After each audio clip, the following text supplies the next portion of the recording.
Hi, this is a little video about something called lazygit, which I learned of recently. Yeah, I think it's quite nice, actually. So normally what I would do is I would do something like that. I have an abbreviation, so git status, I abbreviate as just git s. Oh, and then I would do a git add, and then I would do a git commit, and then I would do a git push. That's what I would normally do. But this thing called lazygit, and I'm on a Mac machine, and I got it through Homebrew, and I bet you it's probably came from Linux. So in other words, you could get it from Linux. And if you're on Windows, I don't know. I don't. Sorry about that. Sorry, you're on Windows. Is what I mean. Okay, so it's a little confusing. There's a bunch of different things here. These are some diffs over here. Maybe I'm just going to click my mouse in some of these. So if I click my mouse here, I see some diffs for this and for that. If I click my mouse in here, I can see branches, different branches.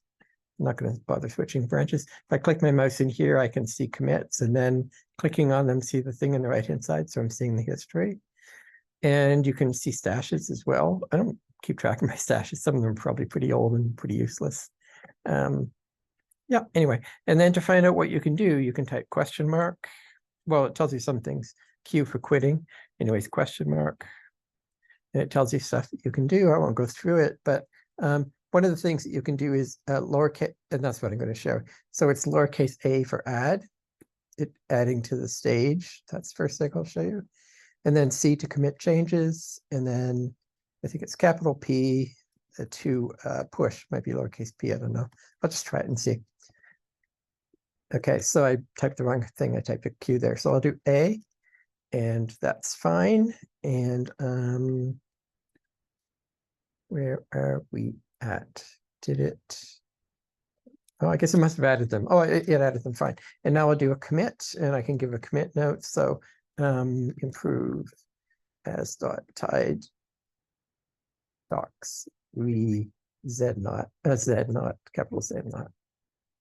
Okay, and that's fine. Type enter there to enter that. So now that you can see there are no changed files, I didn't pay attention to all this, to be honest. Now I'll type a capital P, and it's pushing. So it's done. I'll type a Q, and I'll do a get status, and you'll see it's being pushed. So it's quite nice, lazygit. Quite nice. I suspect it can do tons of stuff, but the fact that it shows you the diff,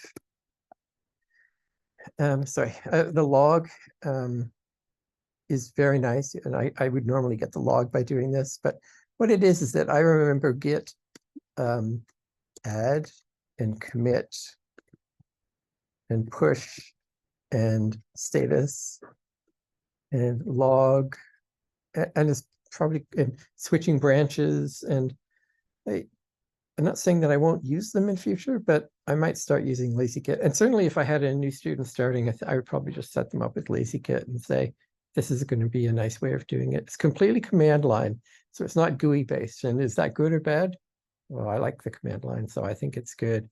For one thing, you can remote log into a different machine. Like if you're using a high performance machine that you have to remotely log into from your laptop, you can do all this stuff, and it's hard to do graphical user interface things with that. And I suspect it works exactly the same in Mac and in Linux. And maybe they ported to Windows too. That's it for me. Thanks. Bye.